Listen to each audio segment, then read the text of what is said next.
Hello and welcome to Rachel Cashman, who has very kindly said that she will offer some tips and hints on how she's been managing her personal resilience. So, Rachel, if you'd like to introduce yourself. Thank you very much. So I'm Rachel Cashman. I'm the founder and chief executive of the Circus Consultancy, and we specialise in psychological safety, wellbeing and resilience at work.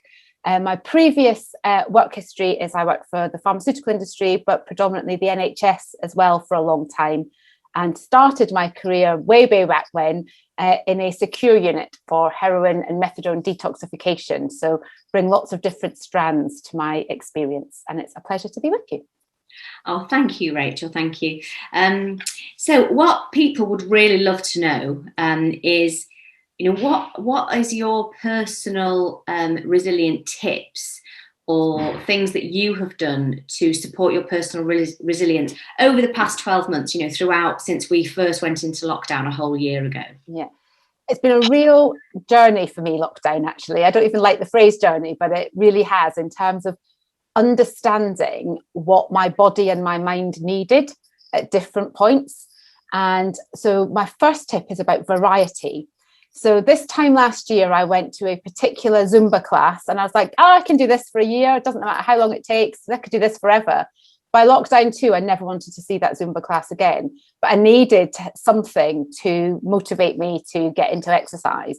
And by November, I realized that with every lockdown that came, I needed to switch it up, because we don't have variety when we're all working at home all the time. Our routine's pretty stagnant.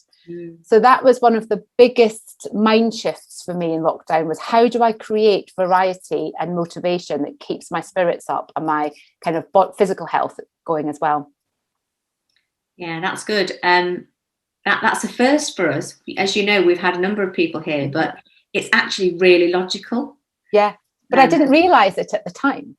And, I spent the first part of lockdown, when I wasn't at that Zumba class, lying on the floor thinking, what's going on with the world? So I wasn't very productive at all. So I was like oscillating, between these two extremes, and then thinking, I'm meant to be helping other people through this, and I've got my own business to run, but actually, wow, what is happening? And it took me a really long time to get my head around the fact that taking each day as it comes, controlling the variety, and making time to understand what I might need, which was a bit like, I don't know, it's a bit like, I want to say a bit like a train booming out of a tunnel. That's the image I've got in my, head, speeding through a tunnel, because it really hit me. It was unexpected things that I needed in the lockdown. So I've always thrived on being in a room with people. When I work, I tend to go and do immersion days and observation days in clients in accident and emergency departments, where I'll spend 18 hours following patients and following staff around.